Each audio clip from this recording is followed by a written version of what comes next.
আপনাদের এই বিজয় সম্মেলন অনুষ্ঠানে কতজন যোগদান করেন? 17 জন আমাদের মাতৃশক্তি যারা সেলফ হেল্প গ্রুপে অসম্মানিত হয়েছেন শাসক দলের কাছ থেকে, তারা আজকে যোগদান করেছেন এবং দীর্ঘদিন ধরে আমাদের এই এলাকার সিপিআইএমের যিনি নেতৃত্ব দিয়েছেন, আমাদের কলেজে এসএফআই এবং পরবর্তীকালে ডিওএফআই করেছিলেন মৌমিতা বোন, আজকেও যোগদান করেছেন।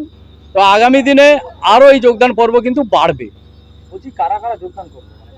সেলফ হেল্প গ্রুপের সমস্ত আমাদের যারা মাতৃশক্তি, বিশেষ করে চিস্তিপুর 2 অঞ্চলের, সেই অঞ্চলেরই আমাদের সেলফ হেল্প গ্রুপের তৃণমূল কংগ্রেস থেকে তৃণমূলের নেত্রী ছিলেন, একটা সময় তৃণমূলের নেত্রী 2018 সালে পঞ্চায়েতে তিনি দাঁড়িয়েছিলেন, তার নেতৃত্বে 17টি পরিবার আজকে যোগদান করেছে।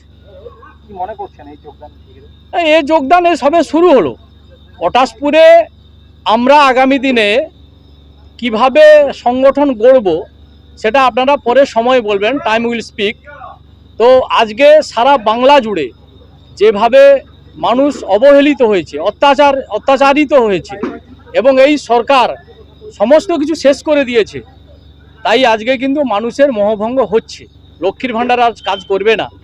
ভারতীয় জনতা পার্টির আমাদের ইলেকশন ইশতেহার যখন প্রকাশ পাবে, তখন দেখবেন আমাদের অন্যান্য রাজ্যে যে সুযোগ সুবিধাগুলো মানুষ পাচ্ছেন, এখানেও তার ব্যতিক্রম হবে না 26-এর পরে।